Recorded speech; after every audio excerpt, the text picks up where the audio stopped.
On nous a présenté l'Église dans la parole de Dieu comme étant une, sainte, apostolique et universelle. Nous insistons d'abord sur l'unité de l'Église comme étant le corps du Christ. L'Église est une. Cela exclut toute idée dissidente.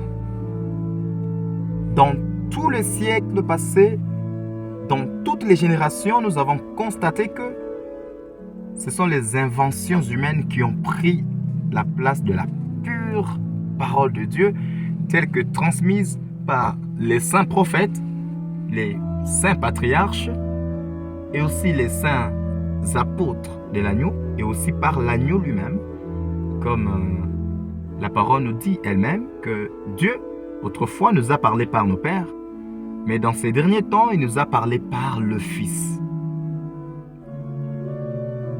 Dans la parole, l'Église est présentée comme associée à un Christ crucifié et glorifié dans les cieux. C'est là que l'Église trouve sa passion, trouve sa confiance totale. L'Église est étroitement liée par une liaison et une communion profonde par la résurrection de Christ, c'est-à-dire par ses souffrances, par son rejet, par son ensevelissement, par sa résurrection et aussi par sa glorification et aussi par son retour. Voilà ce qui fait le fondement de notre unité avec le Seigneur. Ce que l'apôtre Paul a dit, jusqu'à ce que nous soyons parvenus à l'unité de la foi. Nous voulons une église unie. C'est le désir du Père. C'est pourquoi il a manifesté dans le dernier temps par le Fils. Le Fils a dit, je suis venu rassembler tous les enfants dispersés dans un seul corps. Et aussi ce rassemblement-là se pose surtout par le baptême du Saint-Esprit. Quand le Saint-Esprit est descendu, il a scellé le message. Nous avons tous été scellés. Et alors cette unité est rendue manifeste parce que le Saint-Esprit veut unir tous les enfants de Dieu dans un seul corps, dans un seul esprit. C'est pourquoi l'apôtre Paul insiste beaucoup sur la communion fraternelle, sur l'unité de l'esprit. Nous devons aussi être d'accord sur ce point. Alors, en parcourant toute l'histoire de l'Église, nous avons constaté que les divisions sont venues à cause de l'orgueil de l'homme. L'homme qui a voulu prendre la place du Christ, homme glorifié dans les cieux. Notre bienheureux Seigneur nous a aimés tant. Il est venu ici-bas pour nous racheter du pouvoir du mal, pour nous racheter du pouvoir du péché et aussi du pouvoir démoniaque et tout autre pouvoir de la mort.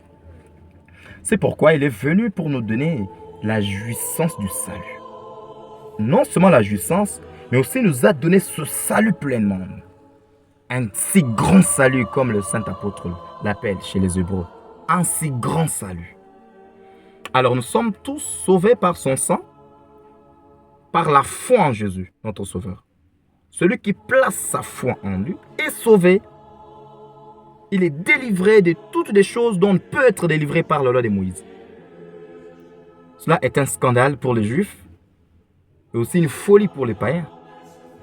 C'est pourquoi nous annonçons l'évangile avec une puissance extraordinaire. L'Église est envoyée dans le monde pour être lumière. Répandre cette lumière dans la dimension la plus exagérée, la plus incompréhensible. Alors, nous descendons ici-bas, nous voyons l'Église en train de se faire la guerre. C'est ce que le Seigneur avait dit. Si ses serviteurs commencent à combattre ses compagnons, voilà. C'est là où nous sommes arrivés. Nous sommes en train de nous combattre nous-mêmes. Et aussi, si nous remarquons la plupart de nos prédications aujourd'hui, c'est toujours des critiques contre d'autres serviteurs, contre d'autres églises. On dit, ceux-là prêchent cela, les autres prêchent cela. Mais on ne veut pas rester sur l'évangile pur de Christ. Vous savez, les apôtres étaient affrontés à diverses calamités, à des persécutions, et ils sont arrivés jusqu'au point de dire que c'est par beaucoup de tribulations que nous font entrer dans le royaume de Dieu. Mais ils ont fait moins de cas.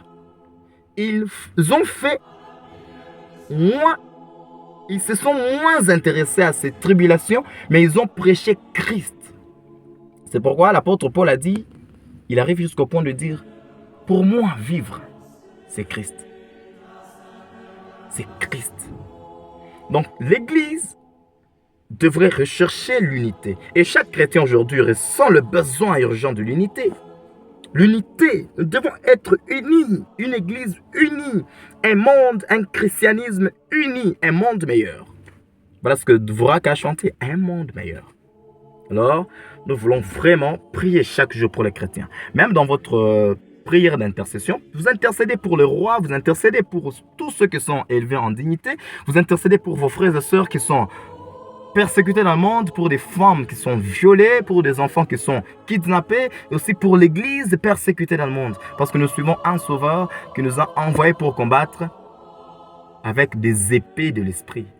Pas avec des armes charnelles, mais avec des armes spirituelles. Pour combattre contre le monde, contre le mal, contre le péché, contre la chair, contre la loi des hommes, et aussi contre toute l'humanité, pour donner à Christ sa place ici-bas, jusqu'à ce qu'il règne. Voilà ce que l'apôtre Paul a dit. Jusqu'à ce qu'il règne. Car il faut qu'il règne. Il faut qu'il règne. Et jusqu'à ce qu'il soit formé en nous. C'est pourquoi la formation de Christ en nous, l'unité du corps de Christ, c'est Christ lui-même.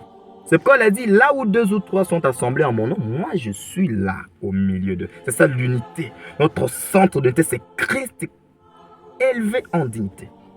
C'est la position de Christ là-haut qui donne son caractère ici-bas. S'il est glorifié, moi aussi je le suis. Si Christ est rejeté ici-bas, l'Église l'est. Si Christ est honoré ici-bas, alors nous aussi nous sommes honorés. Si Christ souffre, nous aussi nous sommes souffrants. Nous souffrons aussi. Alors si Christ revient ici, alors nous aussi nous serons enlevés pour être avec lui dans la gloire. Où se trouve Christ aujourd'hui? Il est à la droite de Dieu, assis dans le lieu céleste. L'apôtre Paul a dit quoi de l'Église? Nous sommes aussi, nous sommes ressuscités ensemble avec lui et nous sommes assis dans le lieu céleste en Christ. Voilà. C'est la position de Christ qui imprime son caractère glorieux ici-bas à l'Église. L'unité du corps, c'est Christ. Glorifions Jésus. Honorons-le. Le Seigneur nous bénira. Soyons bénis.